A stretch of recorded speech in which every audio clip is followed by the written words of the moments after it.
Welcome back, guys, to the JPS podcast, and I'm honored to have Mr. Greg Nuckols back on the show.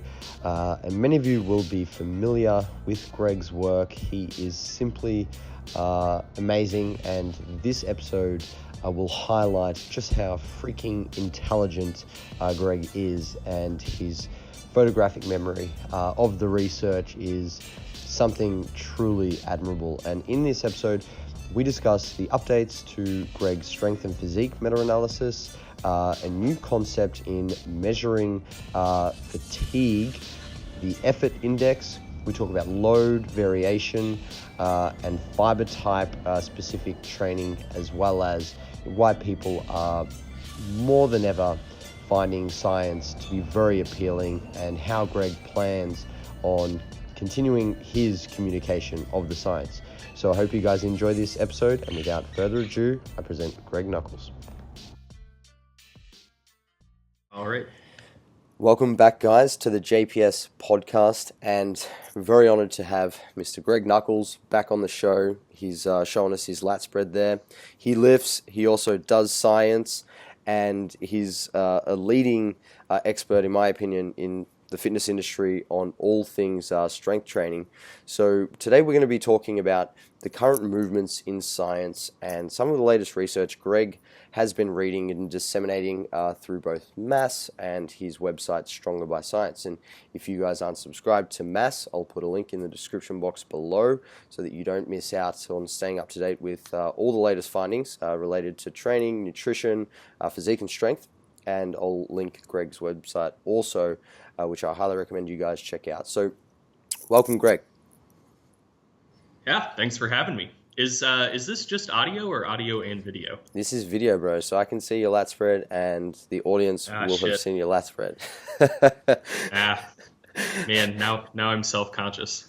Oh, I'm so sorry. Let's get right into it, I reckon. Yeah, man. So first, I wanted to talk to you about the updates to your strength and physique meta-analysis on Stronger by Science website.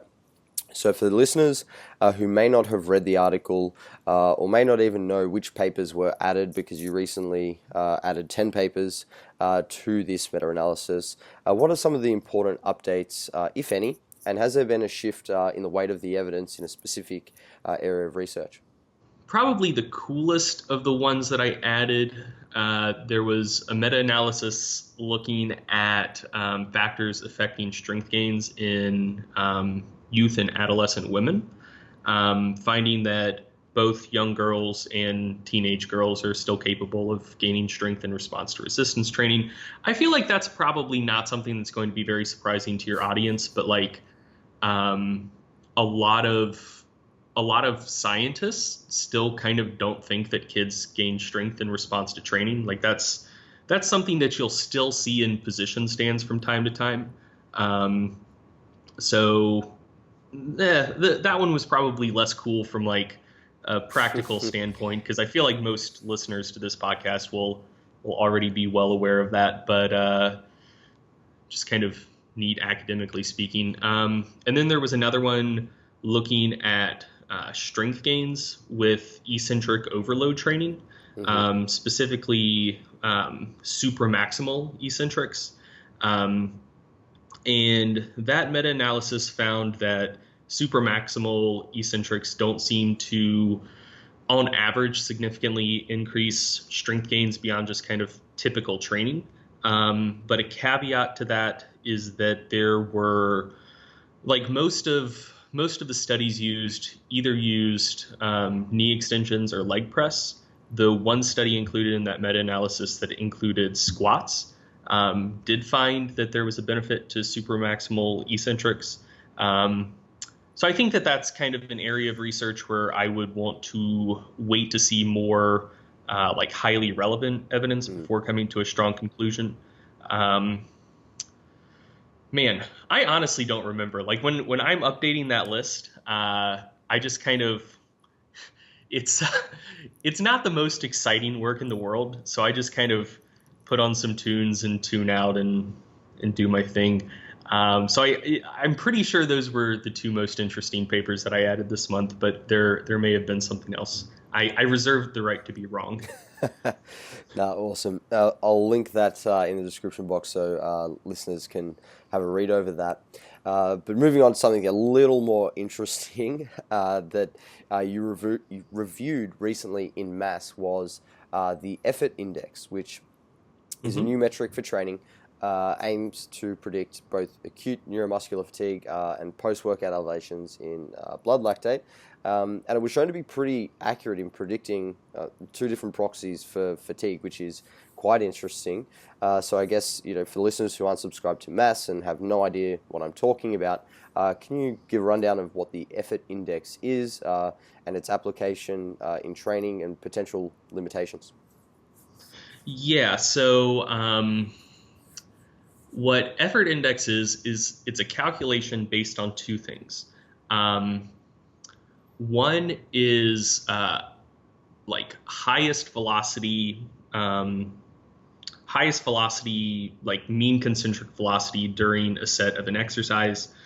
So mean concentric velocity is negatively related to percent one rep max. So higher mean concentric velocities mean lower percentages of your max, vice versa. So it's initial velocity times average velocity drop per set. So let's say you start a set, first rep, you move it at 1 meter per second. At the end of the set, last rep, you move at 0.7 meters per second. That's a 30% velocity drop. Mm-hmm. So in that case, initial velocity 1 meter per second times 30% velocity drop. The effort index for a session of 3 sets with those parameters would be 30, just 1 times 30% velocity drop.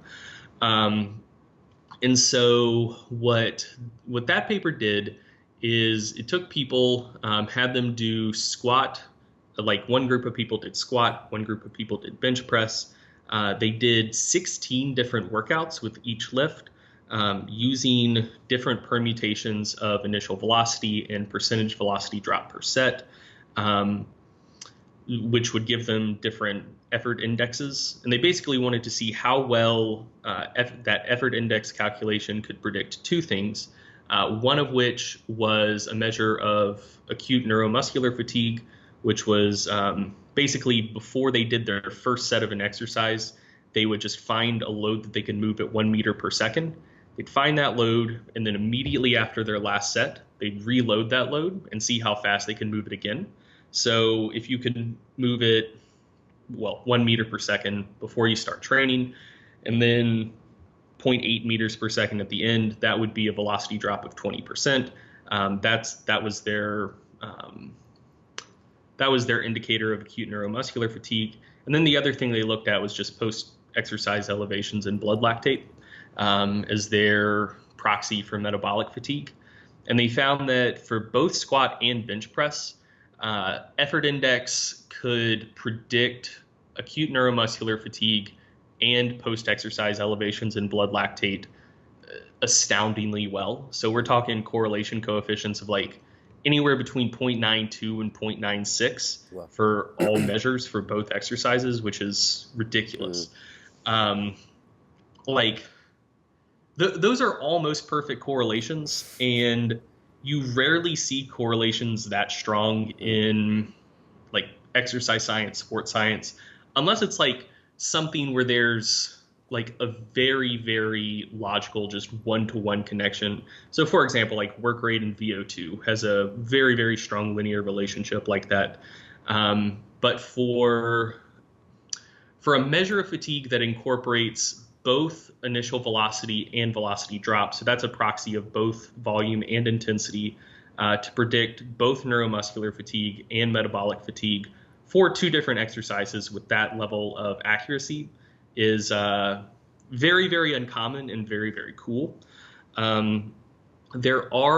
So with that being said, it's something that's probably not quite ready to kind of deploy in the real world, because like being a scientific study, everything was really well controlled.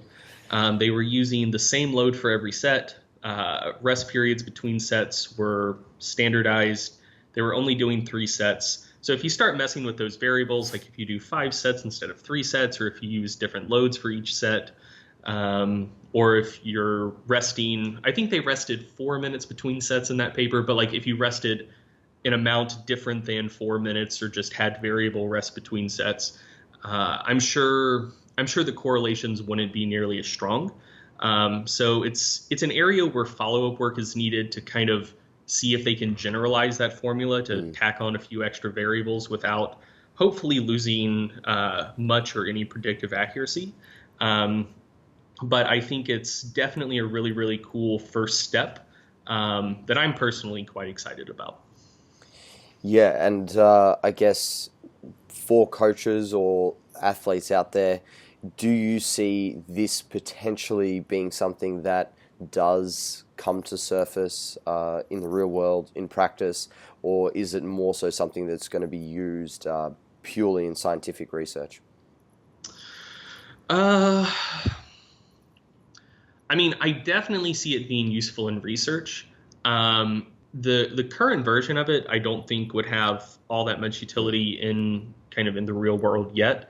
But like I said, if they did some follow, so I want to make clear, I'm not faulting the researchers for standardizing as many things as they did. So, like they were having the subjects do 16 workouts just to test the two variables, so initial velocity and percentage velocity drop. If they added, say, 3 different set levels, so if instead of doing just 3 sets, if they did like 2 sets, 3 sets, and 5 sets or something like that, just adding one additional variable, that would multiply the number of workouts they needed to do with each subject from 16 to 48. Which would make the research project go from like very feasible to very not feasible very quickly. So I totally get why they didn't attempt to manipulate more variables in this single study. But because the results were so strong and compelling, I see this as like a very, very good candidate for follow-up research to see if they can add a few more variables to generalize it further. If they can, so if they can add an additional variable for the number of sets being done or add an additional variable for the amount of rest time between sets or something like that, then I could see it being very, very useful in the real world. I just don't think it's quite there yet, just because all of those thus far, we only know that it works really well if all of those variables are standardized, but if they're not standardized, who knows? Awesome. And there was, moving forward into another paper that you reviewed, in mass. It was by Antretta et al. I think I pronounced that correctly. And this was a study comparing the Hatfield system with daily undulating periodization. So basically varying loading zones within a session versus within a week for training outcomes. And it was weekly undulating. Weekly undulating. Sorry, because daily undulating is a Hatfield system. And basically, with the popularity of DUP and weekly undulating periodization, so coaches are really moving towards periodizing their training. So are athletes, whether it's physique or strength, and for good reason. I've personally been using the Hatfield system, with combining, sort of weekly, and monthly periodization setup with some success.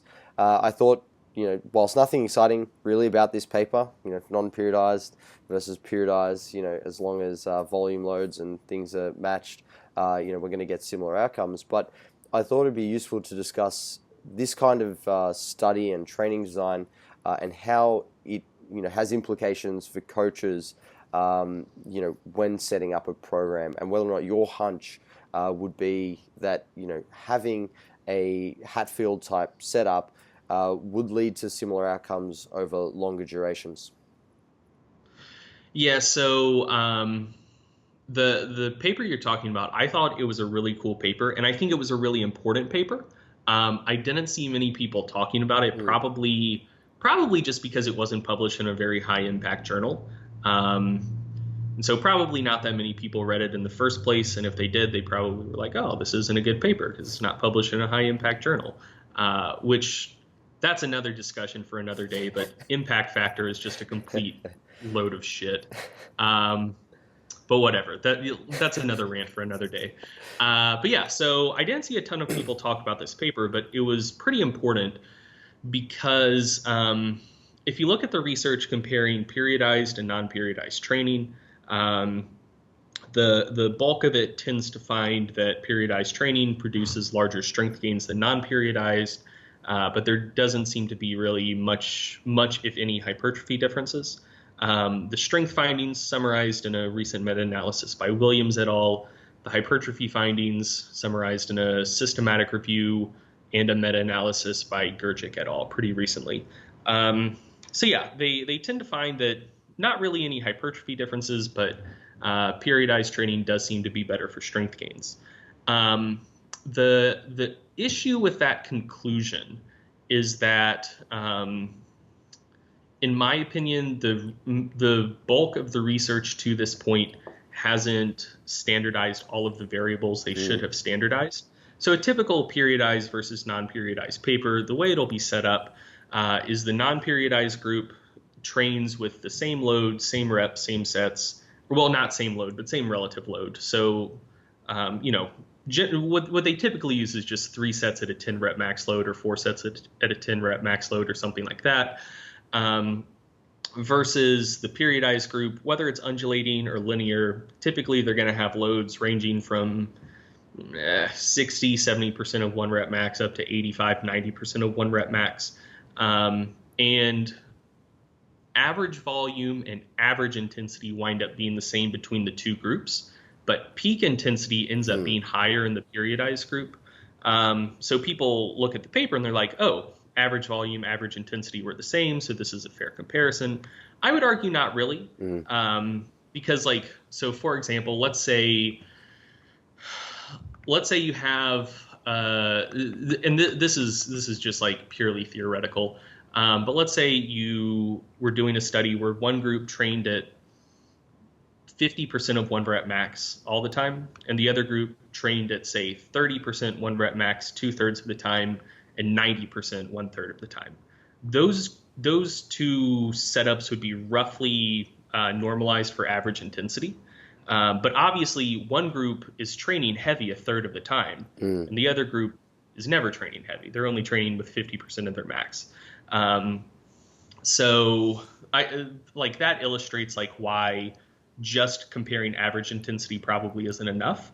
And so the paper you're describing was the first study I've seen comparing periodized to non-periodized training where volume, average intensity, and peak intensity were equated between groups. I want to say the highest that either group went was 4 rep max or something like that, so around 90% or so. But yeah, so since all 3 of those variables were equated, it was, as far as I'm aware, the first study that did that. And in contrast to most of the literature to this point, it found that strength gains were similar between periodized and non-periodized training. And it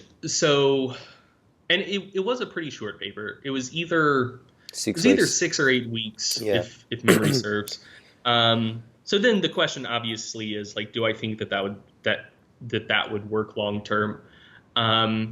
So I think in favor of periodization, there are probably practical benefits to it. So just being able to have a prolonged hypertrophy phase where you're not going heavy, which might cause fatigue that could detract from total training volume, or for peaking for a meet, you're able to drop volume enough that you wind up fresh for the platform, etc. But more in the context of long-term development, just kind of quote unquote normal training, I think that non-periodized training, as long as you're still going heavy frequently enough, I think it would be fine. A training method that a lot of people used back in the day that has kind of fallen out of favor is pyramid style training. Where you work up to. I've actually been using that recently with some of my powerlifters, believe it or not. Yeah. So I think it's one of those things where just kind of trends come and go, but a lot of people just use pyramid style training, which for the most part is non-periodized training. Like that was super popular in the 70s and 80s. People did it for decades, got super strong. Ultimately, I doubt it makes. Ultimately, I doubt periodization makes as much of a difference for long-term development of powerlifters as a lot of people would tend to expect. I think periodizing training can have benefits just kind of on the practical side of things. But ultimately, I think it mostly comes down to lifter preferences. Mm-hmm. So, like, just having trained and interacted with a lot of powerlifters over the last, God, how long now? 12, 13 Greg. years or so. I am. But yeah, so I think most powerlifters tend to be novelty-seeking creatures. They tend to not like to do the same stuff week in and week out all the time. And I think honestly that's one of the biggest benefits of periodization, especially like DUP or weekly undulating, because something is changing session to session, Yeah. week to week. Especially if exercise selection isn't changing Yeah, a hell of a lot, right? yeah. And so I think like whether or not there's a physiological benefit, I think that's like a psychological benefit for a Mm-hmm. lot of lifters. They just have an easier time applying themselves to training that they enjoy. But then there are also lifters who don't like changing much. They like to be able to see like, am I stronger than I was last week? Or like, can I at least do the same stuff I did last week? And if you're not doing the same stuff you did last week, how do you really know? Um, so yeah, I think that for someone who's kind of more psychologically predisposed to not like crave novelty as much, I think I think an intelligent non-periodized training approach can deliver solid results in the long term. But I think most powerlifters will just kind of naturally gravitate towards a periodized approach anyways, just because I think it fits with their psychology better for the most part. Awesome. And something that seems to always get discussed when talking about hypertrophy is fiber type training, and Hmm. the specifics of training according to muscle group fiber types or individual fiber typing, with different loading zones. And in June, you reviewed a paper in Mass. So do you quickly want to run through the theory behind why training with different loading zones is theoretically going to have a different impact on growth? And then we can get into why the evidence is vague, and your suspicion around the topic, and when it's appropriate to potentially optimize loading zones based on fiber types. Yeah, so the idea is trying to think where to start here. Yeah. So basically, you can get really into the weeds as far as fiber typing goes, but to simplify it considerably, there are two broad fiber types. There are type 1 fibers, also called slow twitch fibers, that tend to be a little bit less powerful, but a little bit less fatigable as well. And type 2 fibers that are a little bit larger, a little bit more powerful, well, considerably more powerful, but also more fatigable, less fatigue resistant. And the idea is that since type 1 fibers are less fatigable, that they'll basically need to be exposed to a greater total amount of fatigue to be stimulated enough to grow, and that type 2 fibers will be recruited more or at least earlier in a set with higher loads. And so higher load training will be more beneficial for growing type 2 fibers. That's the basic idea. The evidence supporting that claim is really flimsy. And there are a couple of reasons for that. One is just that there haven't been that many papers comparing different loading zones that also measured fiber-specific hypertrophy.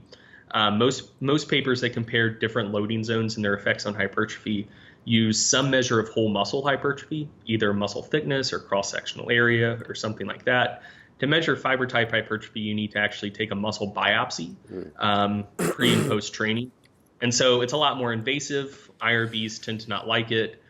Depending where a university is located, for some of them, you have to have a doctor on staff to actually do the biopsies. Other places just let researchers do the biopsies, which honestly makes me a little bit nervous. But yeah, so there are different regulations place to place. It's more invasive. So there aren't that many papers looking at fiber type specific hypertrophy with different loading zones in the first place. And then the bulk of the papers that have looked at it have tended to kind of be like clinical ex-phys studies. So older or untrained populations, and kind of just like generally dumb training setups. And what you tend to see is that like the higher load groups in those studies are put on programs that are actually like kind of challenging, and the lower load groups are put on programs that are like super easy. So like at that point, are you really looking at the effects of loading zones on fiber type hypertrophy, or are you more so looking at the effects of like training hard versus not training hard at all? So there have only been, oh man, if I would have known you were asking about this, I would have brushed up on the individual papers. But I want to say that there have been 5 studies that actually had both the high load and low load groups training pretty hard that looked at fiber type hypertrophy. The 2 best, in my opinion, were out of Stu Phillips's lab up at McMaster, one by Mitchell et al. And one by Morton et al. And both of them found pretty much no difference. The Mitchell study compared training at 30% of 1 rep max to 80% of 1 rep max. And the Morton study looked at, I want to say like 85% of 1 rep max versus about 50% of 1 rep max. The Mitchell paper used untrained subjects, if memory serves, and just used a unilateral knee extension design. And kind of found what looked like potential differences in terms of more type 1 hypertrophy in the 30% 1 rep max group. It wasn't significant because the total subject number wasn't all that high, but potentially some slight evidence in favor of fiber type hypertrophy there. The Morton paper was larger. It had more subjects, and the subjects in that paper had higher training status. I want to say they had at least 1 or 2 years of training experience prior to the study, and it just found no differences whatsoever in terms of fiber type specific hypertrophy. So type 1 and type 2 growth in both the high load and low load groups with really no difference between them. Then of the other papers, let's see, 2 of them were by a Russian group. Vinogradova, I think, was the author of one of them, and Natriba was the author for the other one. And if I'm butchering any of this, like I'm just going off the top of my head, and I haven't looked at this stuff in like 3 months, so I apologize, but this should be close enough. The Vinogradova paper was it was a lot to take in. So basically, it was like 3 experiments within a single paper. It found, if memory serves, slight evidence of fiber type hypertrophy fiber type specific hypertrophy in terms of slightly more type 2 fiber growth in the higher load groups in that paper, but none of the differences were particularly large. The Natriba paper was just kind of a garbage paper all around, if I'm being honest. One of the reasons I don't trust that paper at all is they had, if memory serves, so they were doing knee extensions on a dynamometer, and they were the angular velocity for the knee extensions was like 180 degrees per second, which is really, really fast. That's basically every rep taking about half a second or so if you're going from 90 degrees of flexion to full extension. So fast knee extensions, and it said that they were using a load that was like 90% of peak torque, which is literally impossible. Like if you've never messed around with a dynamometer, that's not going to jump off the page to you. But at 90% peak torque, like you're going to be able to move that at maybe 60 degrees per second. At 180 degrees per second, like you can literally only produce somewhere around 50% of max torque. So something in that paper doesn't add up. Either their methods are wrong or the whole thing is just completely fabricated. So I just don't trust that paper at all. And then the other paper that kind of met the criteria of challenging training in both groups, that found very strong evidence of fiber type specific hypertrophy, but also with some caveats, was by Schwenke et al. 2012. So a couple things about that paper. One, it was the only one that used female subjects. And interestingly, it is, as far as I'm aware, the only good high load versus low load paper that's used female subjects, period. I'm pretty sure all of the rest that have actually had both high load and low load groups training hard have used exclusively male subjects. So it's interesting in that regard. And then it didn't so much find fiber type specific hypertrophy. It more so found that high load training made women jacked and low load training did nothing, pretty much. So it could just be that there's a sex difference there. I don't necessarily know that it should be pooled with the other results, since it was the only one that used women. And I wouldn't necessarily take it as evidence of fiber type specific hypertrophy. If anything, I'd just take it as tentative evidence that perhaps high load and low load training are similarly effective for hypertrophy for men, but that high load training may be more effective for women than low load training for hypertrophy generally. So yeah, that was a lot of rambling, but that's kind of the state of that research as it is. The two papers I put the most stock in are the Morton and Mitchell papers. History labs, yeah. Slight evidence in favor of type 1 specific hypertrophy with low load training in the Mitchell paper, but again, it wasn't significant, and really nothing in the Morton paper. So yeah, I'm skeptical that fiber type specific hypertrophy with different loading zones is a thing. And the reason I'm skeptical is that I think, kind of like reasoning from first principles, it doesn't really make all that much sense. So starting with the claim that low load training is going to be better for type 1 fiber growth. So that's predicated on the idea that you need to induce more total fatigue in type 1 muscle fibers, or like you need to do more reps to induce enough fatigue in type 1 muscle fibers for them to maximally hypertrophy. I don't necessarily know that I buy that for a couple reasons. One is that it seems that a lot of the signaling that's related to metabolic stress leading to muscle growth isn't just autocrine, so it's not just taking place within that individual muscle fiber, but there are also paracrine factors as well. So basically, fatigue from type 2 muscle fibers would also help influence the growth stimulus for type 1 muscle fibers. So you basically can't take a single fiber in isolation. You need to look at the entire like microenvironment that it's in. And the other thing as well is like, I just don't like, we kind of have to reason by analogy here. And so like an implication of the idea that more type 1 fiber fatigue is going to lead to more muscle growth would be that, say, the best way to grow the type 1 fibers in your quads would maybe just be to do a whole bunch of like cycle sprints, because that's going to cause way more quad fatigue than like a set of 30 knee extensions or whatever. And you just don't see that either in the research or in the real world. And for type 2 fiber growth, I think it's even more straightforward. So a lot of people assume, just based on an inadequate understanding of how motor unit recruitment works, that you don't recruit your high threshold motor units unless the weight is heavy enough. But that's not what happens at all. So with a low load, you won't recruit high threshold motor units attached to type 2 fibers at the beginning of a set.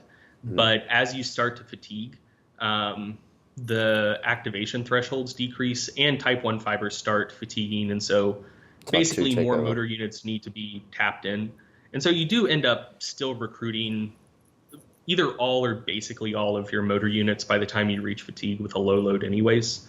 Henneman size There, principle for those guys who, yeah, yeah, yeah. yeah, basic stuff. Um, so yeah, like I'm not I'm not completely closed to the idea that fiber type specific hypertrophy might be a thing. Um, I'm skeptical of it on both logical grounds and on the grounds that the research is really, really hazy, and what is, in my opinion, the best research on the subject tends to indicate it's not really a thing. Um, but yeah, I mean, I'm open to the idea, but I just don't think that there's either logical rationale or research yet there to support it. Awesome, awesome. And something you started to touch on was the sex differences in training. This is something that you love writing about. I think almost weekly or at least monthly now, you're putting out some content comparing Well, men it's and women. it's what I'm doing my thesis on. Yeah. So like I have to read about it a lot anyways, so I may as well just double dip and write some stuff. Well, I figure considering I train literally 70% of females, it's very useful. And I think a lot of the listeners will find many of those articles are extremely interesting and useful in a practical sense. And recently, there was a paper that looked at gender differences in the bench press, finding that females, there was greater EMG of the pec, if memory serves me correctly. So what I wanted to talk about was this paper specifically, and the practical implications of these findings, for designing programs around the female bench press, because we know how difficult it is to improve, or how much variation there is just in strength for females on the bench press. It's always that one lift that they seem to struggle a little more with, and in program design, selecting accessories, so on and so forth. Yeah, so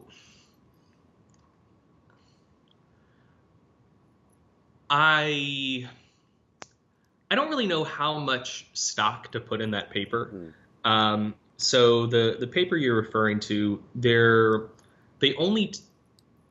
it could have been such a cool paper, but it ended up not being a cool paper because they didn't report nearly as much data as they should have, and the data they did report, they didn't report well. So the drawbacks to this paper is there were only 5 subjects in each group, and they only reported peak EMG for the muscles they looked at, which were the pec major, the anterior deltoid, the lateral head of the triceps, and the long head of the triceps. And so just reporting peak data, you can only draw but so many inferences from that. And also just with 5 men and 5 women, they should have reported individual changes, but they only reported means. And they didn't even report means and standard deviations or standard error or anything like that. They just reported means, which is, it's frustrating.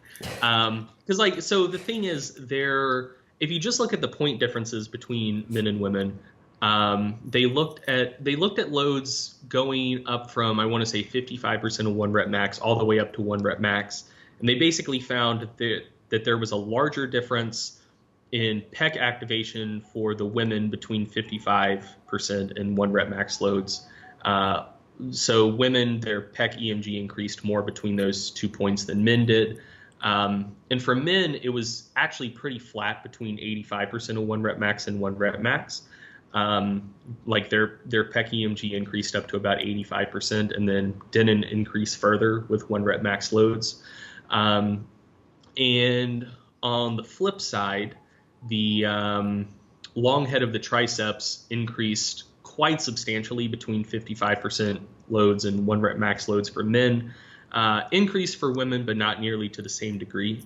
As far as the male findings go, they're very much in line with another paper that the same researchers published last year. And this is the reason the data reporting frustrated me so much. Last year, the same research group published a bench press EMG paper, which was just phenomenal. Like they had more subjects, the data reporting was really good. They showed basically like the average EMG trace throughout the entire rep. with multiple different loads for all of the muscles they looked at. So like you weren't just relying on peak values. You could see like how it changed throughout the rep, and that being the case for every muscle they looked at. So it was a really, really cool paper.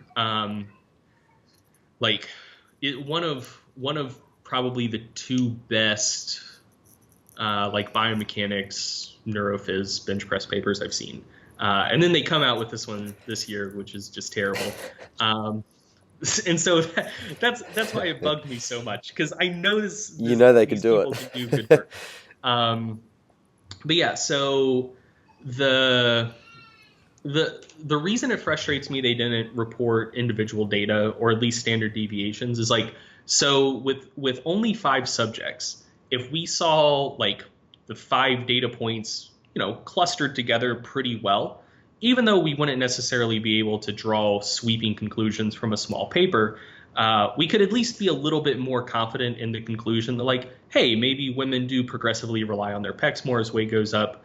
Maybe men progressively rely on their triceps a little bit more as weight goes up relative to each other. So like if you're just seeing point differences, like just group means, if there's not a ton of variation around those means, you can still be reasonably confident in that conclusion, even with a small sample. If you're seeing a ton of dispersion around those means, so like, maybe the women pec finding, like maybe 4 of the women very much looked like the male group, and then there was just like 1 woman whose pec EMG increased like 400% or some crazy shit like that. And that dragged the whole group mean up. If they're not showing individual data, or at least like reporting confidence intervals or something, you can't really know for sure.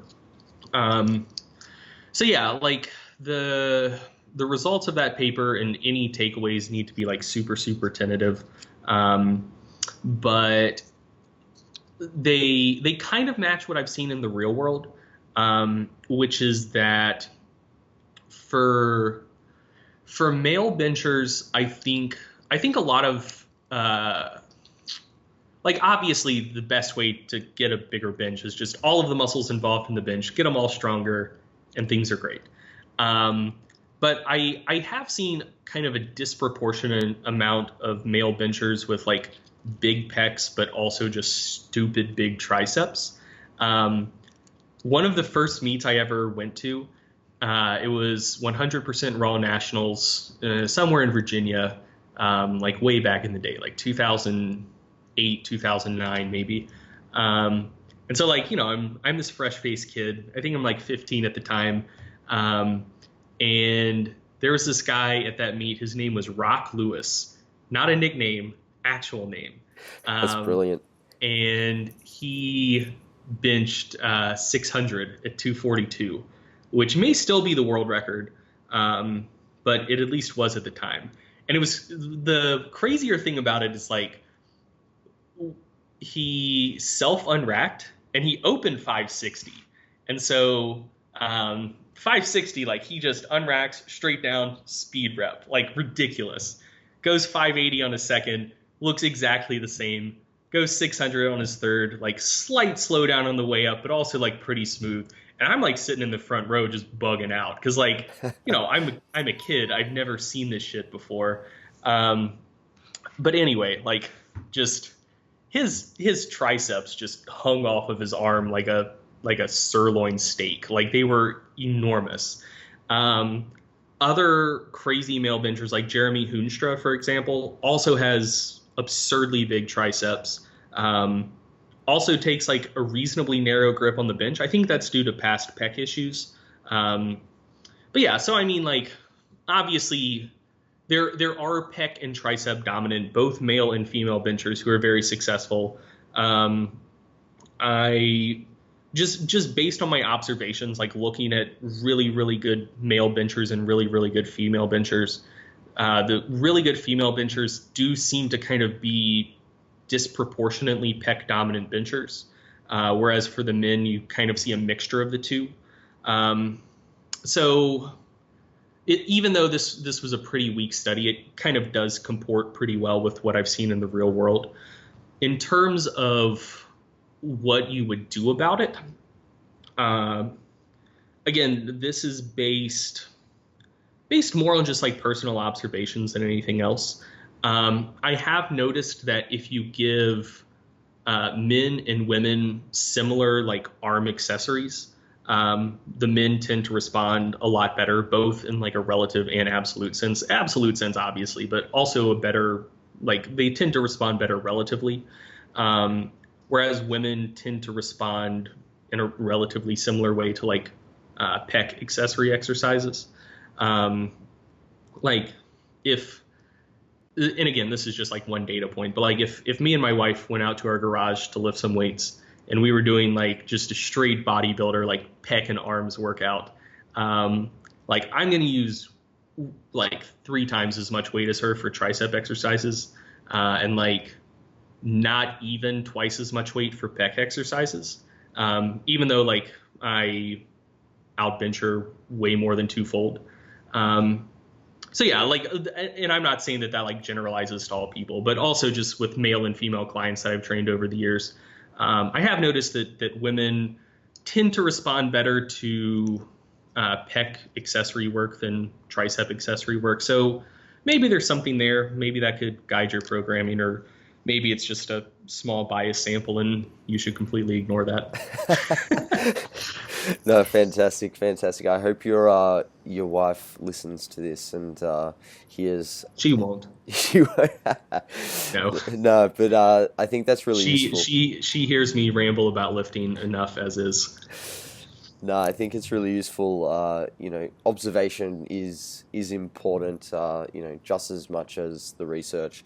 And the final thing I wanted to talk about, Greg, was the appeal of science. And you posted recently on Facebook just a rundown of some of the data from your website, which was quite phenomenal, very impressive. So well done. Thanks, dude. But it just shows that people are interested in science, and we've seen such a big movement over the past 5 years or so in the evidence-based community. People hashtag science now to means of marketing for coaches, and it's also a selling point. But there's obviously a number of obstacles with people getting access to primary research. As you've outlined and demonstrated today, there's so much more to it than what people who are not privy to research on a regular basis or don't have the education to read and interpret research. So there's that issue, but you also mentioned there's accessibility and then the communication of that. So I guess I just want to ask you, moving forward, you've started MASS, you've got your website. What do you see to be the next steps in the dissemination of research, and what are you trying to do to improve the outreach and the overall distribution of what's happening in the literature? So ultimately, I think it all comes back to good communication.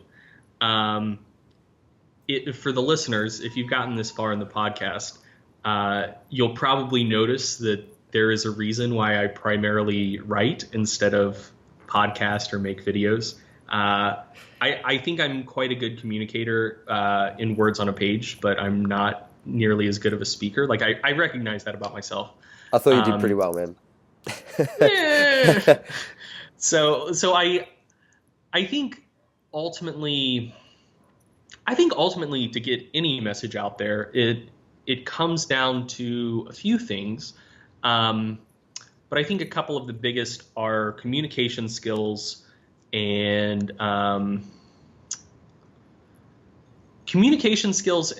rhetoric, kind of broadly or more generally, like how well you can connect with an audience.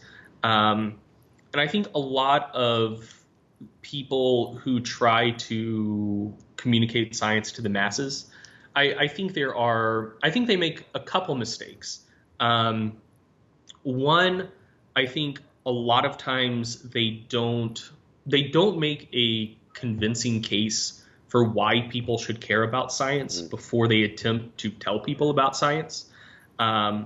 Because I think we all see the world kind of through our own lens. And if you're someone who's all about science, it's obvious to you that like if someone is promoting something that is based on science, would be like, oh, cool, maybe I should check that out. And if someone's promoting something that's not based on science at all, they show like mockery of the scientific method, then you'll be like, that person's a charlatan. Fuck them.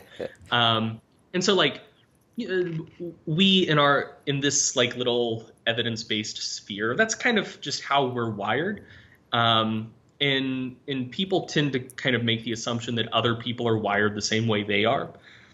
And so if you're not good at communicating like why the scientific way of looking at the world is valuable and important in the first place, then that's just not going to, like, you'll never even have a chance for your message to resonate with people.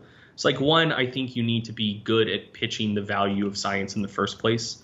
And then two, once you have people who are interested in science in the first place, which I think there are a lot of those people. Like if you look at the most successful charlatans, they are good communicators who give the veneer of caring about science. So like, Food Babe or like Deepak Chopra or like whatever. Like they act like they care about science. They clearly don't. They're fucking charlatans. But they're also really, really good communicators. And like the people who are interested in what they have to say are likely people who at least like care about science on some level. They just aren't good at discerning who's accurately representing it or not. So like I think that there's a big audience of people who do care about science on some level. And ultimately then it's just a matter of like how well can you communicate it.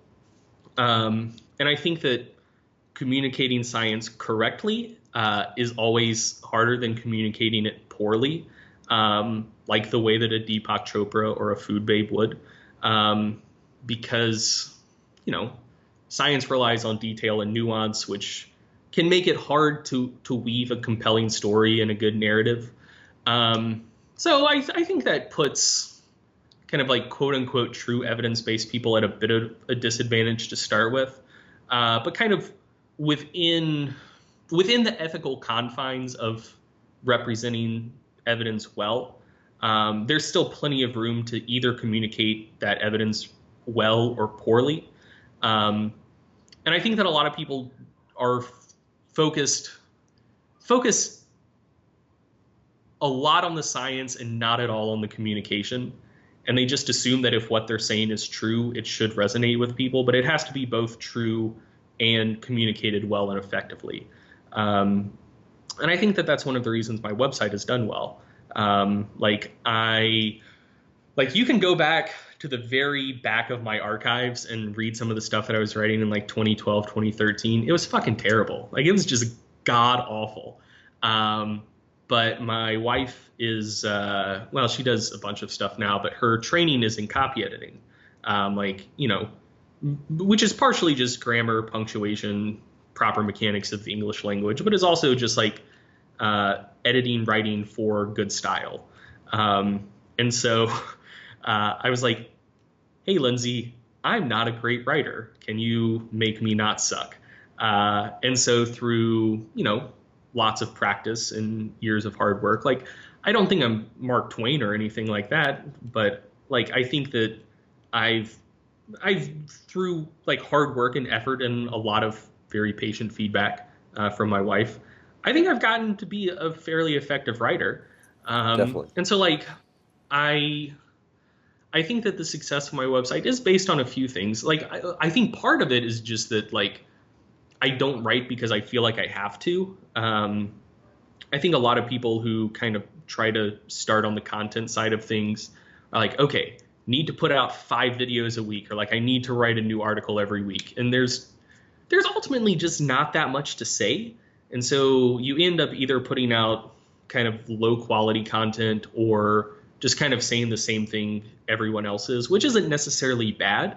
But in terms of growing an audience, if you're saying the same thing everyone else is, when someone lands on your site and they're reading the same thing from you that they've read from 5 other sources previously, that doesn't really give them much of a reason to come back and read more of your stuff. So I try to only write when I have something to say and at least make it somewhat interesting. And I think just I've worked on my writing skills, I've worked on my communication skills, and I think that's been really important. And I find that, like, I found for myself, like, when I focus on only writing when I have something to say and doing everything possible to say it well and communicate it clearly, there are people who are into it. So I think that a lot of people who kind of try to get into the content side of things, they're into science. They see that like no one's reading my site, no one's watching my YouTube channel, but like all of these like BS artists are getting millions of reads, millions of views. Like, one, they've just been doing it longer than you have, and two, they're probably a better communicator than you are. You won't necessarily be able to take advantage of their ability to have a loose relationship with the facts and weave compelling but BS narratives that may connect more strongly with people. But you can take advantage of learning good communication skills in kind of whatever platform you choose to communicate on.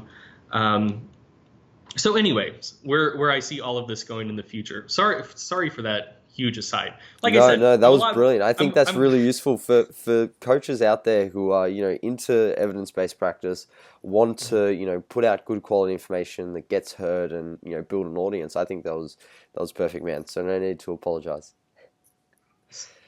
Okay. So in terms of where I want to go in the future,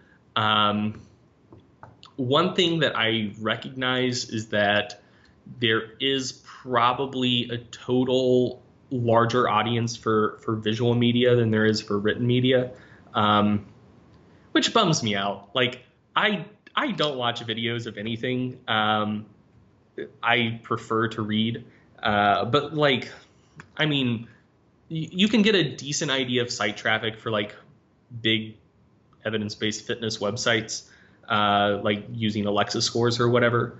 And then you can compare that to what people are getting on Instagram or YouTube. And so I think that to get a good message to more people, I will need to learn how to use visual media a little bit better, which like and so here's something I think that's a difference between me and other people. I don't plan to just like, I already have a YouTube channel. I don't do much on it. But when I take it seriously, that's going to be like an undertaking. That's going to involve like actually practicing, improving my speaking skills, either finding a good video editor or learning good video editing skills. Like it's not going to be a slap together thing.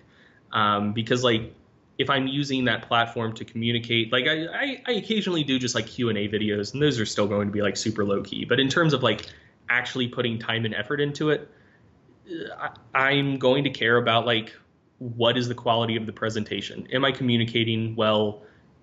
Am I doing everything possible to make sure that this message has the greatest chance possible to actually connect and resonate with people? And I think that a lot of people just don't use that line of reasoning. They're just like, well, it's kind of the field of dreams thing. Like, if you build it, they will come. Like, if I have this Instagram account or I have this YouTube channel and I'm saying accurate things, hopefully just through the magic of the universe, people will find it and keep watching me, or like what's it called on Instagram, or follow me on Instagram. Okay, bro, like here's like, I'm 26, but I think technologically I'm like 65 years old. I didn't find out you could send messages on Instagram until like 9 months ago. And I'd had an Instagram for like 3 years, and I went on there and I'm like, oh shit, I have like 200 messages. But yeah, so yeah, like I'm actually going to learn the platforms and try to work on my communication skills on those platforms before like really making a big push. And I think that's because like I value good communication, and I think that that's something that a lot of people lack in general, but also kind of our evidence-based group of people tend to neglect more than average. Yeah. So yeah. I think ultimately that's what holds the evidence-based side of the industry back more than anything else. Like, I think that it's just information-based. Yeah, I think we're a group of people that think that information is the only thing that matters, or that it's 90% of the value that you can provide, but like being able to like having good presentation quality, good communication, like that's so important. And I think that our group of people just kind of neglect that. Awesome, man. No, I appreciate that, and me personally, that has a lot of merit to it, and I've taken a hell of a lot away from that specific topic of discussion in this entire podcast. So, guys, I hope you enjoyed this episode with Greg. Make sure you check out all of his work. He puts out phenomenal content, and as I'm sure you now know, if you've made it this far in the podcast, he puts in a lot of effort into the way that he presents and communicates his message and obviously the science. So thank you, Greg. Thank you. It's been a blast.